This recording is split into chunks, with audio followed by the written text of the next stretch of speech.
जी, अस्सलाम वालेकुम। आज मैं ना आप लोगों को मॉड्यूल नंबर जो 9 है ना, उसका कैपिटल बजटिंग का उसका गैस बना के दिखाता हूँ, बताता हूँ कैसे एमसीक्यूज़, कैसे शॉर्ट, कैसे जो है वो लॉन्ग आएंगे। बहुत इंपॉर्टेंट है ये, वेरी इंपॉर्टेंट है। इसके अंदर आने वाली सारी टेक्निक्स जो है ना उनका पता होना चाहिए आप लोगों को।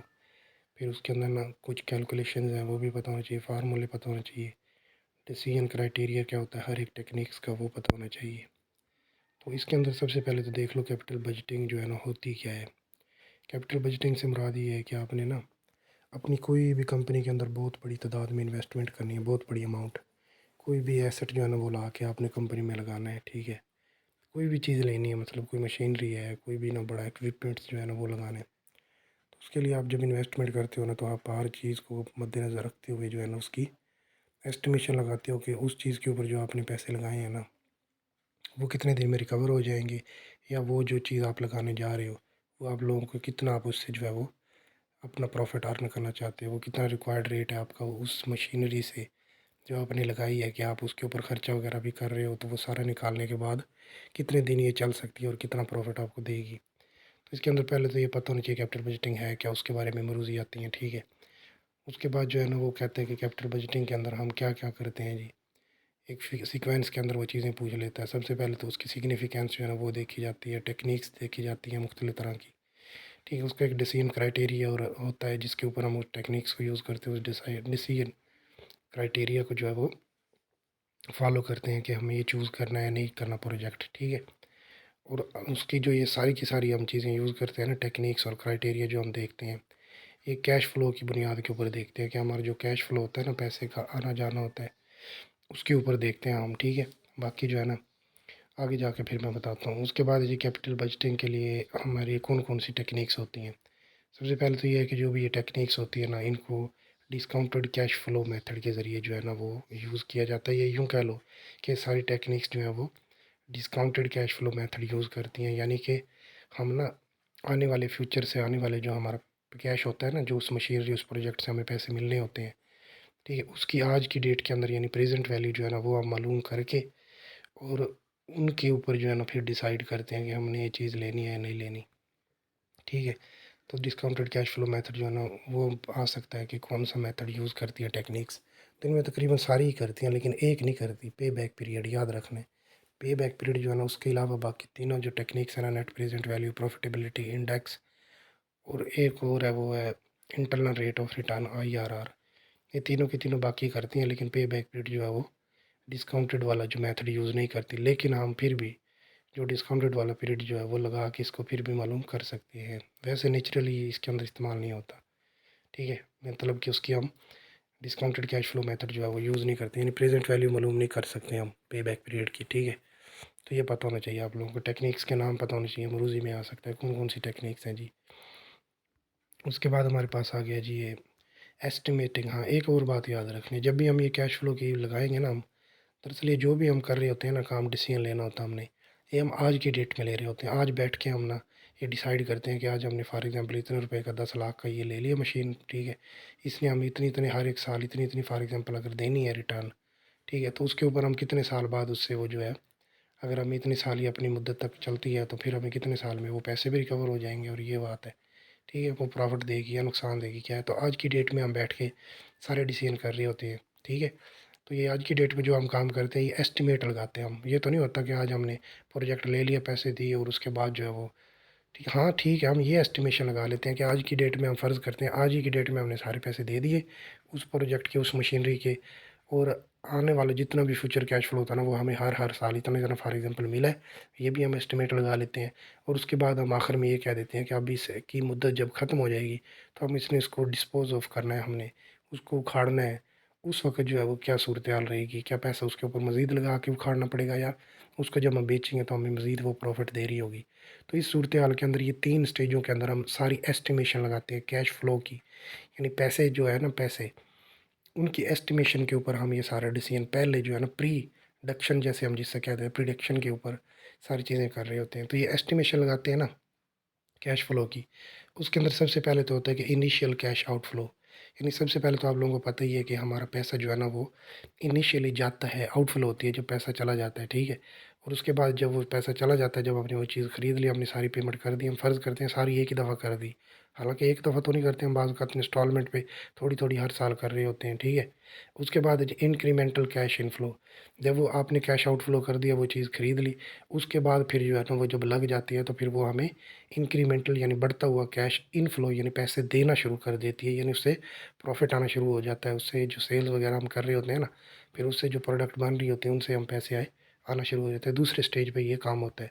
और तीसरा स्टेज होता है टर्मिनल कैश फ्लो, यानी आखिर में जाके जब वो मुद्दत को पहुंच जाती है, अपना मेयारी मुद्दत ख़त्म कर देती है, चलना बंद हो जाती है, तो उस वक्त हमने उसको बेचना होता है, उखाड़ देना होता है। तो उस वक्त वो टर्मिनल के ऊपर जाके जब ख़त्म होती है, एंड ऑफ यानी उसकी लाइफ का एंड ईयर होता है ना, उसके एंड के ऊपर, तब क्या सूरत हाल रहती है, उसको हम टर्मिनल कैश फ्लो कहते हैं। तो ये भी बात हो सकती है कि जो सारी की सारी आप मरूज़ी आ सकती है कि सारी की सारी टेक्निक्स जो हैं वो आप किसके ऊपर लगाते हो, ठीक है? एस्टिमेशन कैश फ्लो के ऊपर बनाते हो आप, ठीक है? तो उसके अंदर इनिशियल कैश फ्लो होता है, ठीक है? सबसे पहले तो कैश का आउटफ्लो होता है सबसे पहले, फिर इंक्रीमेंटल कैश इनफ्लो होता है और उसके बाद टर्मिनल कैश फ्लो होता है। और ये तीनों के तीनों तरतीब भी याद होनी चाहिए आपको, फिर ये पता होना चाहिए कि जो है वो 3 तरह की ये टेक्निक्स इसकी मरूज़ी बन सकती है आप लोगों को, ठीक है?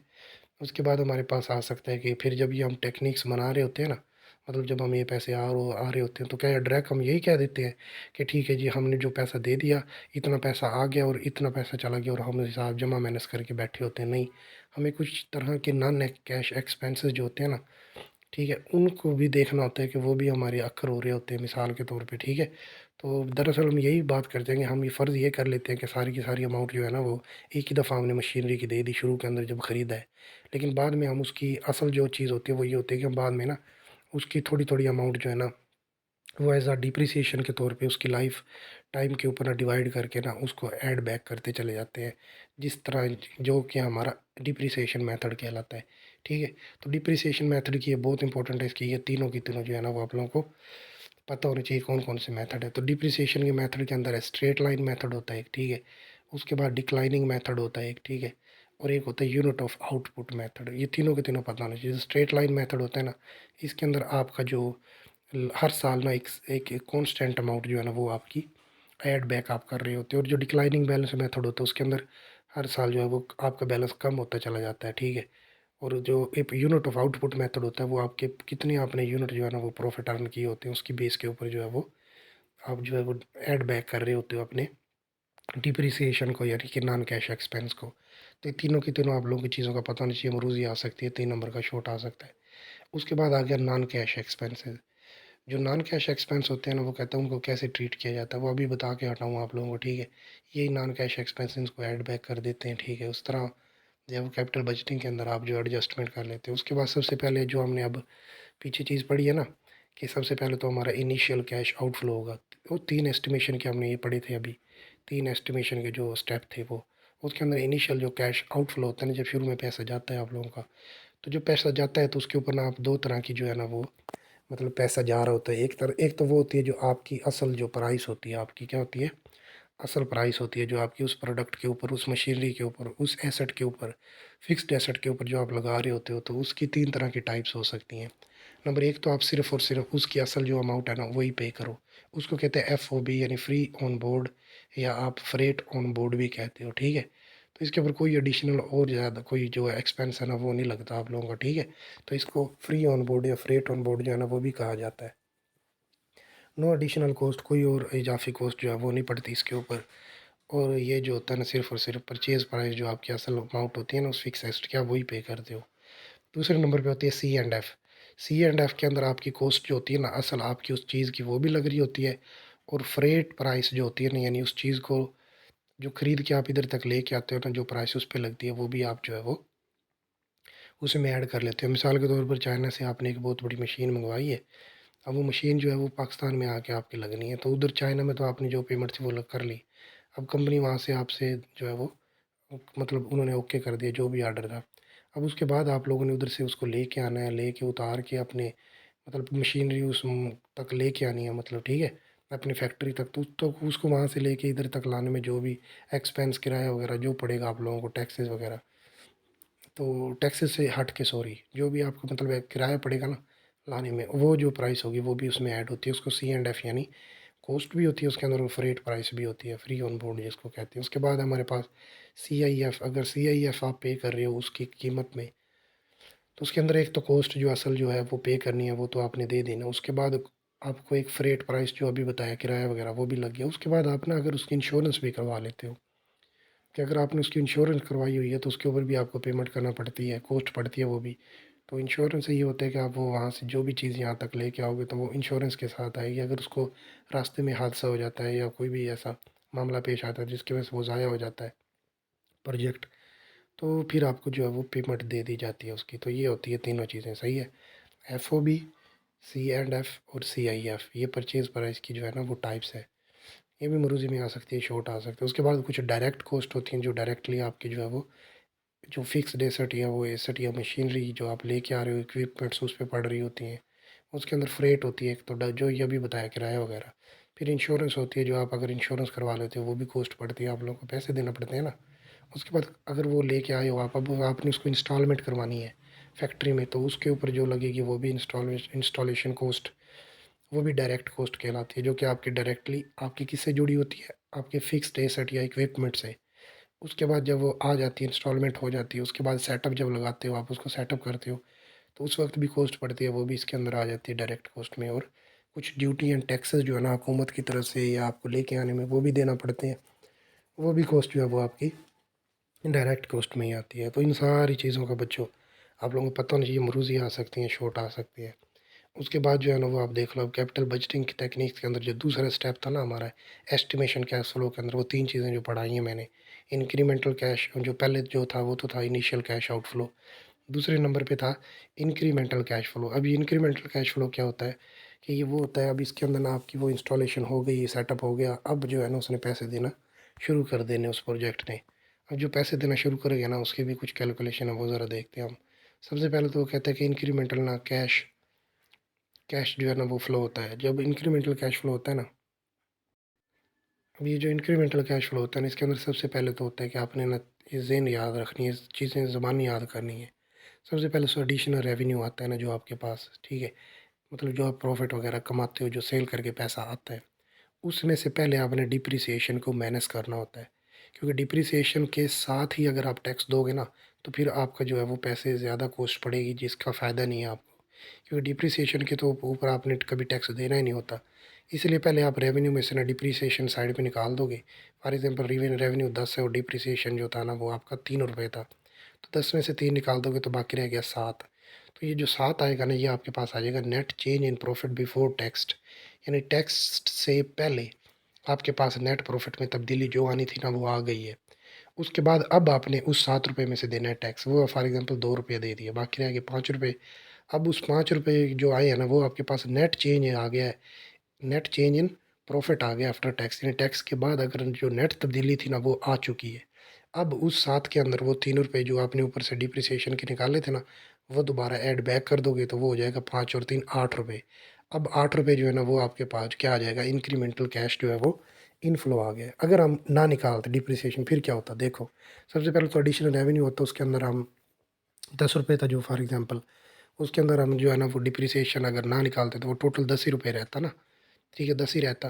जब वो 10 ही रहता तो 10 में से आपने अब टैक्स निकालना था कितना भला, वो निकालना था आपने 2 रुपये फॉर एग्जांपल, ऐसे ही कहा था ना मैंने। तो 10 में से 2 जाएगा, ठीक है, वो 2 चला गया, फिर प्रॉफिट आफ्टर टैक्स आ गया।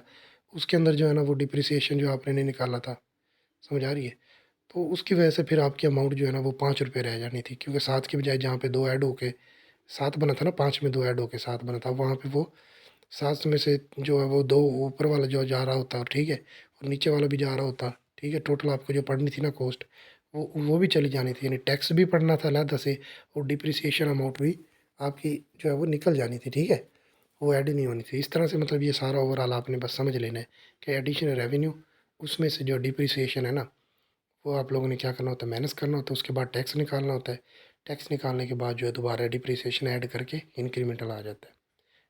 और उसके बाद आ गया हमारे पास अब दूसरे स्टेप के ऊपर कि ये जो डिप्रिसिएशन था अब आपने जो दोबारा ऐड बैक किया है, पहले उसको निकाला है, निकालने के बाद जो फिर आपने उसके अंदर क्या किया, उसके अंदर मतलब ऐड किया दोबारा से टैक्स निकालने के बाद। और ये क्यों किए, तो वो कहता है जो डिप्रिसिएशन होता है ना उसको ऐड बैक कर लेते हो आप, पहले डिटेक्ट करते हो। उसका डिफरेंस क्या होता है वो कहता है ये आप लोगों ने पता है, मैंने पहले डिटेल में इसके बारे में वीडियो बनाई हुई है, मेरा लेक्चर जो यूट्यूब पे पड़ा हुआ है वो देख लेना है आप लोगों ने।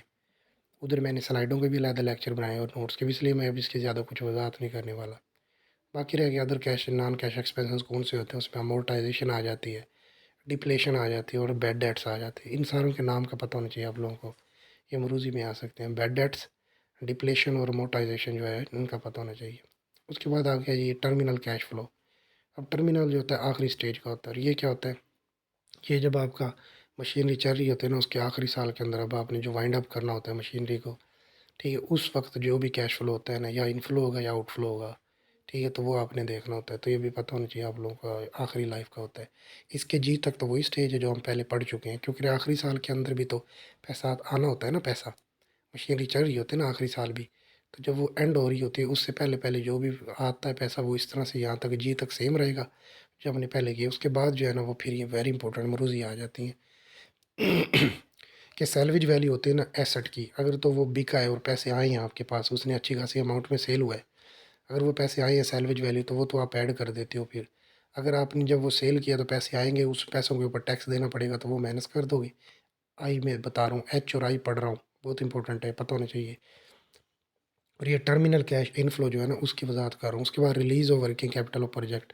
अब अगर जो प्रोजेक्ट को रोजाना चलाने के लिए आपको जो पैसे लगते थे ना उसके ऊपर, अगर जब वो बिका है उससे अच्छी खासी अमाउंट में आपको पैसे बचे हैं और सेविंग हुई है, तो इस तरह जो आपका कैपिटल वर्किंग पड़ा होगा ना वो भी सेव होगा, तो वो सेव होगा तो उसको भी ऐड करोगे। ये तीनों चीज़ें आखिर वाली जो एच आई जे है ना, इनका पता होना चाहिए आप लोगों को टर्मिनल कैश फ्लो में क्या बिहेवियर है। उसके बाद अब आगे जी, अगर तो आपको अब उखाड़ के उसको बायर मतलब बेचना है आपने, अगर अब वो उखाड़ने में ही आपको कॉस्ट लग रही है और वो इतना खासा बिका भी नहीं है इतने पैसों का, तो उसके ऊपर जो कॉस्ट पड़ेगी ना आप लोगों को, तो वो एसेट को डिस्पोज ऑफ करने में जो कॉस्ट पड़ रही है ना एच में, वो आप माइनस कर देते हो। ठीक है, अब जब वो कॉस्ट पड़ेगी आपको, आप जेब से डालना पड़ रही है आपको उसको उखाड़ने में, और ज़्यादा खर्चा लग रहा है, तो उसके ऊपर फिर टैक्स नहीं देना पड़ेगा आपको, क्योंकि टैक्स तो इनकम पे होता है। तो वो तो एज एक्सपेंस पैसे जा रहे हैं, तो इसलिए वो टैक्स जो है ना वो बच जाएगा आपके पास। तो जितनी अमाउंट का टैक्स बचेगा वो सेविंग के तौर पे आपके ऐड हो जाएगा। उसके बाद आ गया कि नेट वर्किंग कैपिटल होगा ना जो, वो जेब में से जो पैसे पहले लगते थे ना आपकी मशीनरी के डेली काम करने पे, अब वो और भी लग रहे हैं। जब वो और भी लगेंगे तो एज एक्सपेंस वो जाएगा पैसा, तो फिर मतलब वो जो पड़ा होगा ना आपके पास नेट वर्किंग कैपिटल, उसमें मतलब इजाफा हो जाएगा, यानी कि वो जो और एक्सपेंस के तौर पे उसमें ये कहोगे आपके डेली जो पैसे लगते थे ना और भी उससे ज़्यादा आज लगे हैं, जिसकी वजह से जो है वो माइनस हो जाएगा, वो ऐसे कॉस्ट पड़ेगा, ये पता होना चाहिए एच आई जी का। उसके बाद हमारे पास आ गया cash flow in replacement decision, यानी डिसीजन जो है ना उनकी रिप्लेसमेंट के लिए अब जो क्या करोगे। देखो, एक तो होता है कि आपने ना मशीनरी को उखाड़ दिया, अगर आपने उसी साल उखाड़ना भी है और नई मशीन को लगाना भी है तो फिर आप क्या करोगे। देखो, टर्मिनल जो कैश फ्लो होता है ना ओल्ड एसेट का, यानी पुराने एसेट का टर्मिनल कैश फ्लो होगा, और जो इनिशियल जो होगा ना कैश जो होगा वो फ्लो होगा नई एसेट का। यानी कि पुराने को आपने उखाड़ना है तो उसके ऊपर कैश की फ्लो होगी, या आएगा या जाएगा, जो अभी बताया मैंने दोनों स्टेज के अंदर, कि अगर आपको ऊपर पैसे लग रहे हैं उसको उखाड़ने में तो फिर तो पैसे एक्सपेंस के तौर पे पड़ रहे हैं। ठीक है, अगर उसको नहीं पड़ रहे, बचे हैं आपको बेच के उससे फ़ायदा हुआ है, तो फिर जो है पैसा आएगा। इसी तरह जब नया एसेट लगाओगे, तो अगर तो उसको लगाने में पैसे लगेंगे या फिर वो मतलब इनफ्लो होगा या कैश आउटफ्लो होगा, तो ये बात है सारी की सारी, वो देख लेते हैं अब हम कि रिप्लेसमेंट ऑफ एसेट के अंदर कैश फ्लो की क्या मूवमेंट रहेगी। सबसे पहले तो आप लोग क्या कर देते हो, पैसे दे देते हो ना, ठीक है, जो पैसे दे देते हो ना वो एज अ कॉस्ट जाते हैं। तो उसके अंदर ऊपर एक अकाउंट बन गया cost of new asset outflow के नाम से। उस अकाउंट के अंदर अब जितने भी मतलब एक्सपेंस होंगे ना आपके, जैसे कैपिटल एक्सपेंडिचर है, टैक्स या ड्यूटी है, अगर दूसरी इंस्टॉलेशन कॉस्ट वगैरह पड़ रही है, वो सारी की सारी आप जो है ऊपर ऐड करते जाओगे। अगर तो आपको एक्सपेंस के तौर पे पुराने वाले एसेट को उखाड़ने में पैसे लगेंगे, तो वो एज अ कॉस्ट होगी, तो कॉस्ट को ऊपर ऐड करते जाओगे आप ऊपर वाले अकाउंट में ए के अंदर। और अगर वो बचा है पैसा तो फिर माइनस होता जाएगा, यानी सेविंग को आपने क्या करना है, माइनस करते जाना है, और कॉस्ट जो पड़ रही होगी ना उसको ऐड करते जाना है। ठीक है, तो इस तरह ये वर्किंग कैपिटल जो है ना वो इंक्रीज़ होगा, तो इसका मतलब कॉस्ट बढ़ गई है, तो वो आप ऐड कर दोगे, अगर डिक्रीज़ होगा तो माइनस कर दोगे। तो ये पता होना चाहिए आप लोगों को सारी चीज़ों का, एक एक चीज़ का, जब मैं माइनस वो पूछता है मरूजी में। अब कैपिटल बजटिंग टेक्निक्स आ गई हैं, उसके अंदर डिस्काउंटेड कैश फ्लो मेथड हम इसको कहते हैं, यानी कि ना इनके अंदर हम प्रेजेंट वैल्यू मालूम करके फ्यूचर के आने वाले कैश इनफ्लो की, और उनकी मजमू है जो है ना उसके साथ, और जो हमने शुरू के अंदर अमाउंट इन्वेस्ट की होती है उसके साथ आपस में कंपेयरिंग करते हैं। कोई जो नेट प्रेजेंट वैल्यू होती है उसको डिफरेंस करते हैं आपस में, ठीक है, डिफरेंस होता है। और जो प्रॉफिटेबिलिटी इंडेक्स होता है ना, वो इनकी दोनों चीज़ों की रेशो होती है, ठीक है। और जो IRR होता है ना उसके अंदर हम उसके रिक्वायर्ड रेट जो होता है ना, अपना रिक्वायर्ड रेट, उसको कंपेयर करते हैं IRR के साथ, यानी जो प्रोजेक्ट ने हमें देना होता है उसके साथ। उसके बाद आ गया जी हमारे पास डिस्काउंटेड यानी प्रेजेंट वैल्यू भी इसको कहते हैं, ठीक है। ये सारे के सारे मेथड जो है ना, पे बैक पीरियड हो गया, जैसे IRR यानी इंटरनल रेट ऑफ रिटर्न हो गया। उसके बाद नेट प्रेजेंट वैल्यू NPV हो गया, PI यानी प्रॉफिटेबिलिटी इंडेक्स हो गया। चारों की चारों टेक्निक्स जो है ना, उनमें से सिर्फ और सिर्फ एक जो है ना, पहले वाली पे बैक पीरियड, वो वाली डिस्काउंटेड जो है ना, वो टेक्निक्स नहीं मानी जाती उसके अंदर, यानी प्रेजेंट वैल्यू फार्मूला नहीं इस्तेमाल कर सकते, या आप लोग नहीं करते। हाँ, कर सकते हो, लेकिन वैसे नेचुरली इसकी फितरत में ये है कि इसमें इस्तेमाल नहीं किया जाता होता, अपनी तरफ से हम कर सकते हैं। तो इस तरह से जो ऊपर वाली टेक्निक है ना उसको विदाउट जो है ना वो डिस्काउंटेड माना जाता है। बाकी नीचे वाली तीनों की तीनों के अंदर हम नेट प्रेजेंट वैल्यू मालूम करते हैं।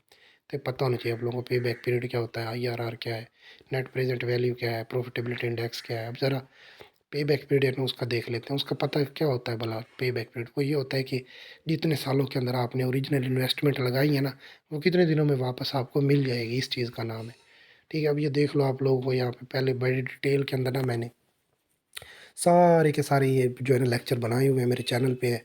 नोट्स के भी मैंने तफसील बनाए हुए हैं, और PPT स्लाइड के ऊपर भी बनाए हुए हैं। तो पे बैक पीरियड के अंदर ये लिखे हुए हैं, यहाँ पे साल है, कैश फ्लो बताया हुआ है। सबसे पहले जो रेड कलर में लिखा होता है ना, ये कैश आउटफ्लो होता है, यानी इन्वेस्टेड अमाउंट होती है, यानी इनिशियल कैश आउटफ्लो इसी को कहा जाता है कि शुरू के अंदर जो पेमेंट आपने उस प्रोजेक्ट की अदा कर दी है ना, उस मशीनरी की, वो आपके पास कैश आउटफ्लो है, या उसको आप इनिशियल इन्वेस्टमेंट भी कह सकते हो। और वो हर साल, पहले साल 2000 फॉर एग्जांपल आपने दी, अगले साल जो है वो आपने 40,000 दी, फिर 40 दी, फिर ये मतलब मुख्तलिफ एक एस्टिमेशन लगा के आप अमाउंट लिख लेते हो। और उसके बाद वो जो उससे पैसा आना होता है ना, वो पहले साल 2000 आया, फिर जो है वो 20,000 आया, फिर 60,000, फिर 1 लाख, पूरा हो गया। और ये कैमुलेटेड होता है, यानी पहले साल को आप पैसे लिख लोगे, अगले साल को जो है वो आप ऊपर वाले के साथ ऐड करके लिखोगे, यानी 20 और 40 60 इस तरह पता होना चाहिए। ये टोटल जो होता है ना इस तरह आता है। और इसके आखिर में ये जो फार्मूला दिया होता है ना, वो ये बताता है, अब ये सॉरी ये जो पे बैक पीरियड ये बताता है हमें कि 1 लाख रुपए जो है ना वो मशीनरी हमें तीसरे साल जाके, यानी पहले दूसरे और तीसरे साल 1 लाख जो है कम्युलेटेड कैश फ्लो में अपना असल कैश बैक पीरियड जो होगा ना उसका 3 साल होगा, कि पे बैक पीरियड जो है वो वापस कर देगी। पे बैक पीरियड का फार्मूला आपको पता होना चाहिए। इनिशियल इन्वेस्टमेंट होती है जो आपने की होती है, ठीक है, या उसको आप ओरिजिनल कॉस्ट ऑफ एसेट, यानी एसेट की ओरिजिनल कॉस्ट भी कहते हो, ठीक है। उसको आप डिवाइड कर देते हो कैश फ्लो के साथ। मिसाल के तौर पे मैंने ना 1 लाख रुपए इन्वेस्ट किया था, मेरी जो टोटल इन्वेस्टमेंट थी ना, इनिशियल इन्वेस्टमेंट, वो 1 लाख थी। और जो मेरे पास कैश इनफ्लो हुआ है ना, टोटल जो पैसे आए हैं वो भी 1 लाख रुपए ही आए हैं, ठीक है, पहले साल ही आ गए हैं। तो पहले 1 लाख को 1 लाख पे तकसीम करूँगा तो वन हुई, क्या हुई? वन हुई उसकी अमाउंट। तो वन से क्या मुराद है कि 1 साल के अंदर ही उसने असल अमाउंट 1 लाख ही मुझे लौटा दिया, तो इसका पे बैक पीरियड कितना हुआ? 1 ईयर। उसके बाद एक्सेप्टेंस डिसीजन ये होता है इसका कि पे बैक पीरियड जो है ना हम जब भी मालूम करते हैं किसी भी चीज़ का, तो उस पे बैक पीरियड को हम उसी वक्त एक्सेप्ट करते हैं कि अगर तो उसका जो पे बैक पीरियड है वो हमारे रिक्वायर्ड पे बैक पीरियड के बिल्कुल बराबर हो या उससे कम हो। यानी अगर वो हमारी अमाउंट जो हम चाह रहे हैं ना कि 3 साल में अपनी अमाउंट जो हमने 1 लाख लगाई है वो पूरा कर दे, अगर वो एग्जैक्ट 3 साल में या 3 साल से पहले ही पूरा कर देती है, तो हम उस प्रोजेक्ट को कबूल कर लेंगे, वरना रिजेक्ट कर देंगे। उसके बाद आ गया जी पे बैक पीरियड का ना, इसके अंदर कुछ खामियां भी हैं। नंबर एक, ये बहुत इंपॉर्टेंट है, शॉर्ट आ सकता है, लॉन्ग भी, सॉरी MCQs भी, कि सबसे पहले तो ये है कि प्रेजेंट वैल्यू जो होती है ना, इग्नोर उसको करता है, यानी टाइम वैल्यू ऑफ मनी को इग्नोर करता है, यानी आप इसके अंदर प्रेजेंट वैल्यू जो है वो फ्यूचर कैश इनफ्लो की मालूम नहीं करते। उसके बाद ये कहता है कि इग्नोर कर देता है कैश फ्लो को after the pay back period, यानी जो पे बैक पीरियड था ना आपका, जो आपका फॉर एग्जाम्पल 3 साल में आपकी 1 लाख पूरी होगी, उससे 3 लाख में 3 साल में 1 लाख पूरा होने के बाद वाले जो जितना भी पैसा जो था ना आपके पास आना था, उस पैसे को इग्नोर कर देता है ये, यानी उसकी अहमियत ही नहीं है, फॉर एग्जांपल ये वो कह रहा है, ठीक है। तो ये दोनों की दोनों खामियां जो थी ना, ये ड्रा बैक थे इसके अंदर, ठीक है। वो कौन कौन से थे? एक तो ये टाइम वैल्यू मनी को नहीं यूज़ करता, ठीक है, उसको नहीं बताता। दूसरा ये अपने असल जो पे बैक पीरियड है ना उसके बाद आने वाली जो अमाउंट्स होती है ना, कैश इनफ्लोज होते हैं, उनको इग्नोर करता है। उसके बाद देख लो इसके अंदर अब अगर हम कैश फ्लो का मेथड यूज़ करें हम डिस्काउंटेड के साथ यानी प्रेजेंट वैल्यू मालूम करते हुए, इसके अंदर वही हम फार्मूला यूज़ करेंगे जो हम थर्ड मॉड्यूल के अंदर यानी जो नेट प्रेजेंट जो था ना हमारा टाइम वैल्यू मनी, उसके अंदर P V is equal to F V बटा 1 + r⁴ ये वाला फार्मूला यूज़ करते हैं हम। यहाँ पे हमें आर भी दिया होता है 10% है, जो एफ वी होता है ना फ्यूचर वैल्यू वो यहाँ पे दी हुई है आप लोगों को, ये सारी की सारी 20,000 30,000 40,000 50,000 60,000 कैश फ्लो में लिखी हुई हैं, जो सारी की सारी आपकी फ्यूचर वैल्यूज़ है। एफ वी भी दी हुई है, आर की भी दी हुई है। एन का तो पता ही है आप लोगों को, पहले साल के लिए 1 लगा दोगे एन की पावर, दूसरे के लिए जो 2, तीसरे के लिए 3 इस तरह जो है वो आप इसकी लगाते हुए चले जाओगे और उनकी प्रेजेंट वैल्यू मालूम करोगे तो ये आ जाएंगे सारी इस तरह से। ठीक है, तो अब ये आपने लगाया डिस्काउंटेड मेथड यानी फ्यूचर के आने वाले कैश इनफ्लोज है ना, उनका जो है अपने प्रेजेंट वैल्यू मालूम कर ली। ठीक है, जो आपने यानी अमाउंट दी हुई है, जो आपने इन्वेस्टमेंट की है ना फ्यूचर में आपने अमाउंट देनी है उसकी इंस्टॉलमेंट पे, उसकी आपने आज की प्रेजेंट वैल्यू मालूम कर ली। ठीक है, तो अब ये प्रेजेंट वैल्यू जो है ना अब इसको आप करोगे अकामुलेटेड। अब ये प्रेजेंट वैल्यू अकामुलेटेड देखो यहाँ पे चौथे साल में उसने 1 लाख रुपया पूरा किया है, पहले वो 3 साल में करा था। तो इस तरह से अब देखो ये डिस्काउंटेड कैश फ्लो मेथड के साथ भी हमने वो जो है वो देखा है कि उसका कितना पे बैक पीरियड आ रहा है। इधर यहाँ पे 4 साल आ रहा है अकामुलेटेड में। देखो बात ये है कि ये 4 साल में पूरा हो रहा है, वो 3 साल में हो रहा है, तो हम क्या डिसीजन लेंगे अब। तो यहाँ से एक तो बात पता चल गई थी हमने, जो पहले खामी थी ना इसकी कि ये नेट प्रेजेंट वैल्यू जो है उसको इग्नोर करते हैं, वो तो चलो ठीक है, हमने उसका हल निकाल लिया कि हमने खुद जो है वो लगा लिया यहाँ पे प्रेजेंट वैल्यू के लिए फार्मूला और उसको निकाल लिया। अब आगे देखो बच्चों, ये सारे का सारा वही सीन है कि अगर हमने ना दूसरा जो अब इसका था ना एक ड्रॉबैक, वो क्या था भला कि आने वाली अपनी लास्ट वाली जो होती है ना, मतलब ये अपनी जो असल जो उसकी अमाउंट होती है, जो वो जो पूरा कर देता है ना पे बैक पीरियड के बाद वह आने वाली अमाउंटों को इग्नोर कर देता है। यहाँ पे मिसाल के तौर पे 1 लाख रुपया पूरा कर दिया उसने पहले प्रोजेक्ट ए के अंदर तीसरे साल, तो उसके बाद जो दो ही मतलब कैश जो इनफ्लो हुई चौथे और पाँचवें साल, और जो दूसरा प्रोजेक्ट बी है ना उसने चौथे साल में पूरा कर दिया, लेकिन उसके बाद भी देखो वो पाँचवें छठवें सातवें आठवें साल तक भी अमाउंट दे रहा है, जिसको ये इग्नोर कर देता है, इसकी ये कहता है कि अहमियत ही कोई नहीं। तो इस वजह से ये कोई ख़ास जो है ना उसको माना नहीं जाता डिसीजन लेने के लिए। तो ये खामी थी इसकी, जो कि ये वाली खामी जो है ना पूरी ना कर सके हम। बाकी जो है चलो, एक तो जो टाइम वैल्यू वाली मनी थे उसको तो हल निकाल लिया, ये वाला हम नहीं निकाल पाए। तो इस तरह से ये वाली जो डिसीजन है ना वो आप लोगों को पता होना चाहिए। उसके बाद नेट प्रेजेंट वैल्यू दरअसल ना डिफरेंस होता है, अमरूज यहाँ आ सकती है sum of present value of cash inflow, यानी जो कैश इनफ्लो आना होता है ना उसके मजमुआ में से आप जो इनिशियल इन्वेस्टमेंट की होती है ना, आपने आउटफ्लो गया होता है, आपको उसमें माइनस कर देते हो। फार्मूला मैंने लिखा हुआ है, जो इनिशियल कैश इनफ्लो थी ना हमारे पास, जो मतलब प्रेजेंट वैल्यू थी कैश फ्लोज की, उनका मजमुआ निकाल के 1,44,000 उसको माइनस कर देना होता है आपने, यानी प्रेजेंट वैल्यूज़ जो है ना कैश फ्लो की उनके मजमूए में से माइनस कर देते हो आप लोग इनिशियल जो है वो कैश जो है आउटफ्लो को। ठीक है, इन्वेस्टेड अमाउंट को माइनस कर देते हो। तो अगर तो आपकी अब ये डिसीजन कैसे लोगे आप, अगर तो ये एनपीवी आपकी पॉजिटिव आ रही है, ठीक है, मतलब ज़ीरो है या ज़ीरो से ज़्यादा है, तो फिर तो आप प्रोजेक्ट को एक्सेप्ट कर लोगे, अगर ज़ीरो से कम है तो फिर नहीं करोगे। अब आ गया जी हमारे पास नेट प्रेजेंट वैल्यू के लिए कि जितनी ज़्यादा आप रिक्वायर्ड रेट बढ़ाते चले जाओगे ना, उतना ही कम आपका जो है वो नेट प्रेजेंट वैल्यू की वैल्यू आती चली जाएगी, ये याद रखना है।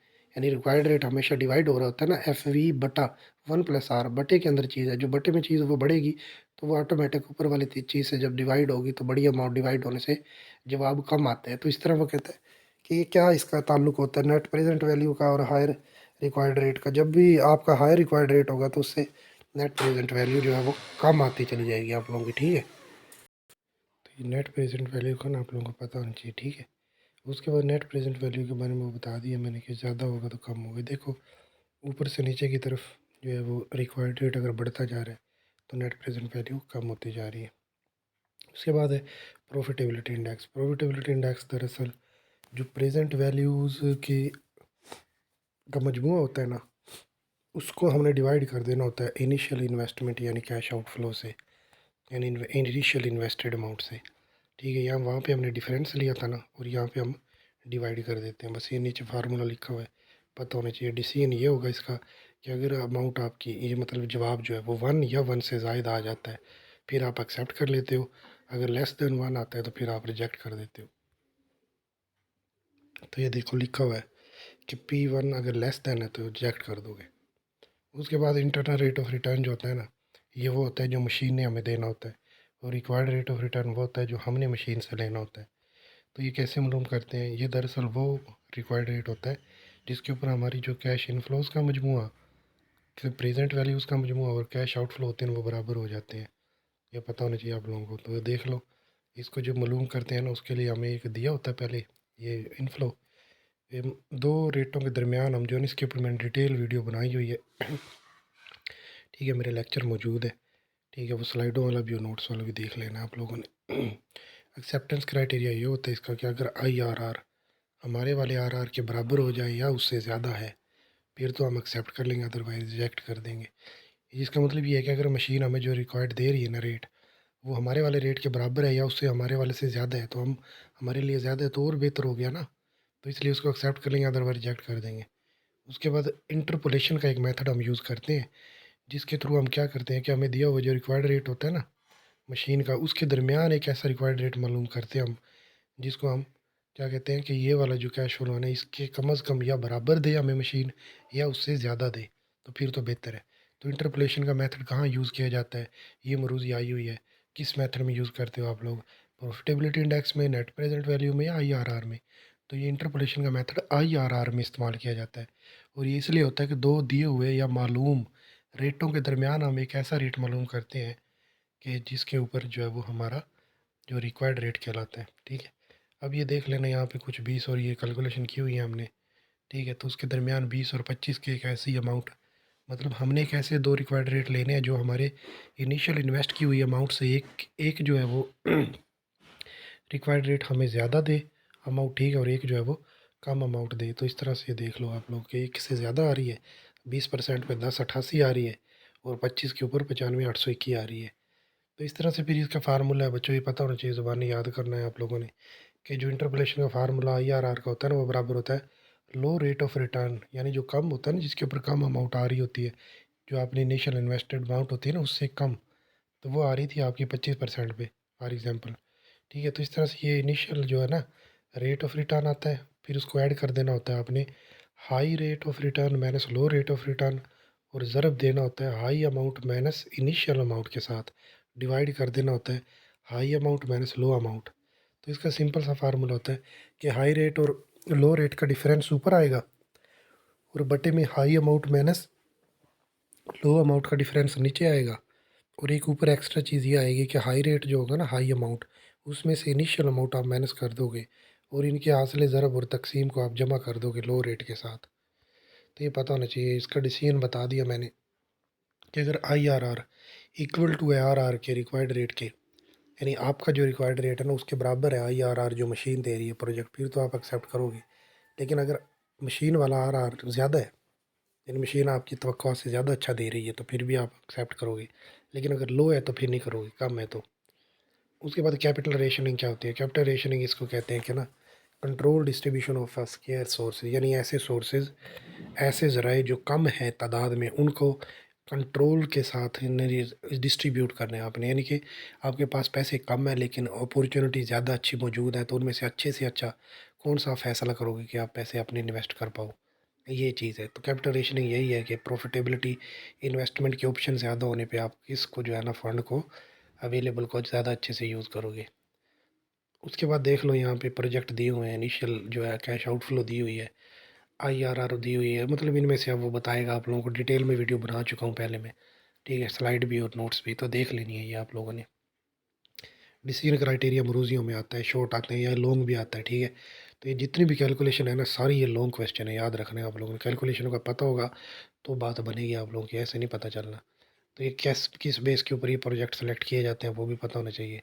ठीक है, तो कैपिटल रेशनिंग के अंदर डिसीजन मेकिंग क्राइटेरिया यही होता है कि जहाँ पे आपकी मैक्सिमम NPV होती है ना उसकी बेस के ऊपर आप जो है वो ज़्यादा से ज़्यादा NPV आ रही होती है। वो कब आएगी? जब आपकी जो है वो PI का इंडेक्स जो है ना उसकी बड़ी से बड़ी अमाउंटों वाले जो है ना आप सेलेक्ट करोगे। ठीक ठीक है चीज़ें, तो वहाँ पे आपको NPV जो है वो मैक्सिमम आ रही होगी। तो PI जो है ना प्रॉफिटेबिलिटी इंडेक्स, पीछे वाली देखो डिसीजन के अंदर, यहाँ पे जो PI था ना, देखो पीआई जहाँ पे आपने मैक्सिमम उठाया ना 2.4, 2.3, एक बड़ी-बड़ी अमाउंट है, वहाँ पे आपका एनपीवी बड़ी-बड़ी अमाउंटों के साथ ज़्यादा आ रहा था। तो प्रॉफिटेबिलिटी इंडेक्स जहाँ पे ज़्यादा होगा वहाँ पे एनपीवी की अमाउंट ज़्यादा आ रही होगी, ये याद रखना है। तो ऐसे प्रोजेक्ट उठाने हैं जिनमें पीआई की वैल्यू ज़्यादा हो, क्योंकि वो हमेशा उसकी रेशनिंग बता रहा होता है ना हमें, ठीक है? तो बस यही चीज़ है, एक चीज़ का नाम, एक डिफरेंस का नाम है, जो है एनपीवी है, और दूसरा जो है वो उनके आपस में रेशो का नाम है। तो इसलिए जो maximum NPV value multiple IRR का मकसद ये है कि अभी ये भी मरूज़ी आई हुई है कि कुछ केसेस के अंदर अनयूजुअल कैश फ्लोज़ के अंदर ना, वो कहता है कि आईआरआर जो होता है ना वो मतलब ज़्यादा एक से ज़ायद आरआर भी दे सकता है, ठीक है? एक से ज़ायद मल्टीपल आरआर हो सकते हैं एक प्रोजेक्ट के। तो ये अनयूजुअल केसेस में होता है, रेयर केस है ये, हर बार नहीं होता। तो देख लो यहाँ पे दिया हुआ उसने एग्जांपल, बड़ी डिटेल में लेक्चर बना चुका हूँ, पता होना चाहिए बस। इसमें कोई कैलकुलेशन फार्मूला नहीं लगता।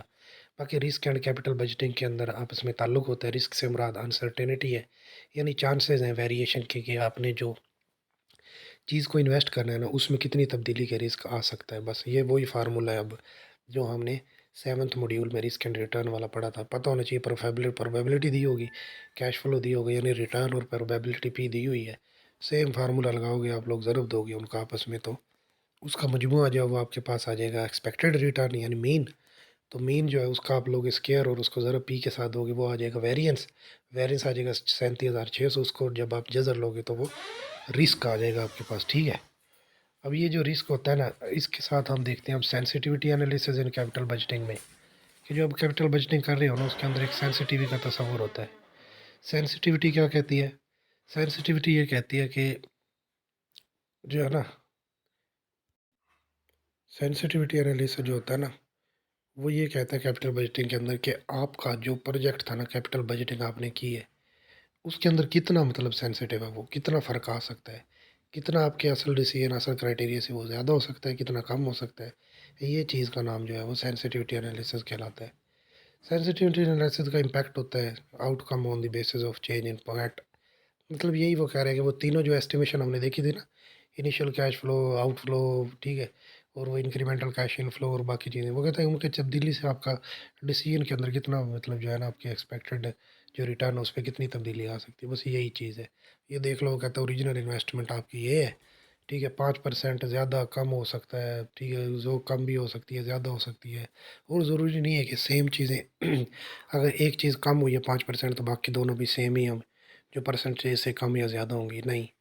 कोई एक ज़्यादा हो सकती है, कोई एक कम हो सकती है, कोई एक बढ़ रही है तो एक कम हो सकती है, कोई भी अमाउंट जो है वो हो सकती है, तो इसके लिए ये बात की जाती है। ये था हमारा लेक्चर का मतलब पतला है। अब इसको मैं रिवाइज़ कर देता हूँ कि सारी की सारी टेक्निक्स की कैलकुलेशन पता हो, फार्मूला पता हो, डिसीजन मेकिंग पता हो, इसी के ऊपर सारी की सारी मुरूज़ी शॉर्ट और लॉन्ग बनने हैं आप लोगों के, ठीक है?